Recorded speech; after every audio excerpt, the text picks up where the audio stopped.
La lettre oubliée de Natacha Godeau et Axel Vanni. Émilie regarda par la fenêtre. Il neigeait à gros flocons et la petite fille s'inquiétait.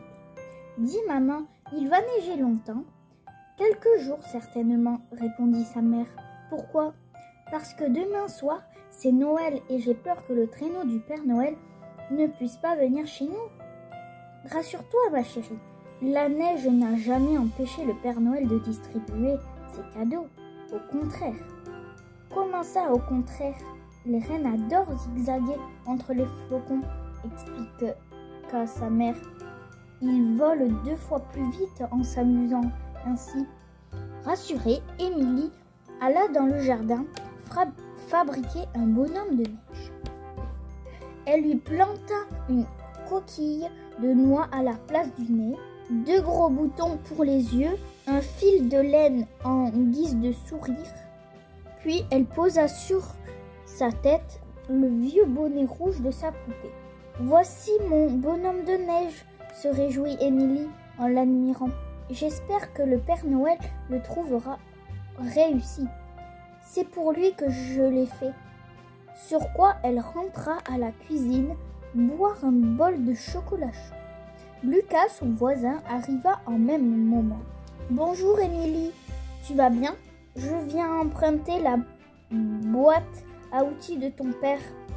Il a dit qu'il l'a laissée à la cuisine et que je pouvais la prendre si j'en avais besoin pour mon cadeau de Noël. » La fillette le taquina. « Tu n'as pas encore ton cadeau, Lucas ?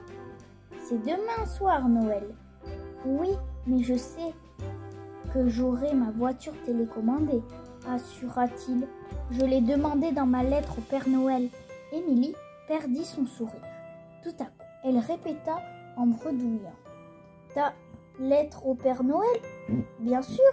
Et aujourd'hui, je vais bricoler un circuit en bois pour faire rouler ma voiture dessus. » Sur quoi il s'empara de la boîte à outils et repartit en sifflotant gaiement.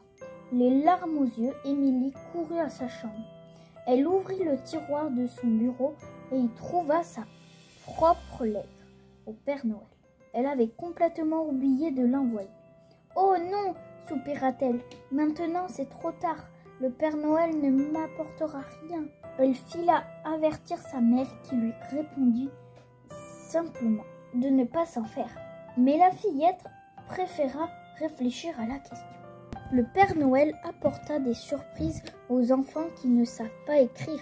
Après tout, mais leurs parents lui écrivent pour eux. Cependant, le Père Noël a des pouvoirs magiques. Je peux toujours essayer de lui déposer ma lettre dans le jardin. Quand il passera avec son traîneau, il la lira et peut-être qu'il fera apparaître mon cadeau, à moins qu'il en ait un de trop dans son sac, puisque mon amie Sonia et moi, on a envie du même jeu de styliste. Et décidant de tenter sa chance, elle sortit placer sa lettre au pied du bonhomme de neige. Le lendemain soir, Émilie s'endormit en priant pour trouver ce qu'elle souhaitait dans ses souliers. Lorsque le Père Noël passa enfin sans bruit chez elle, il pouffa devant le bonhomme de Noël, qu'il trouva très mignon et éclata de rire en découvrant la lettre oubliée. Il la ramassa, dessina quelque chose du bout du doigt dans la neige, puis il distribua ses cadeaux et s'envola peu après. Au matin, Émilie ouvrit son cadeau. Elle tremblait d'émotion et hurla de joie devant le jeu de styliste dont elle avait tant rêvé. Vite, elle fonça dans le jardin. Sa lettre avait disparu, mais un gros cœur était dessiné dans la neige. Juste à sa place, son père et sa mère la rejoignirent dehors et affirmèrent : « Le Père Noël lit aussi dans les cœurs, Émilie.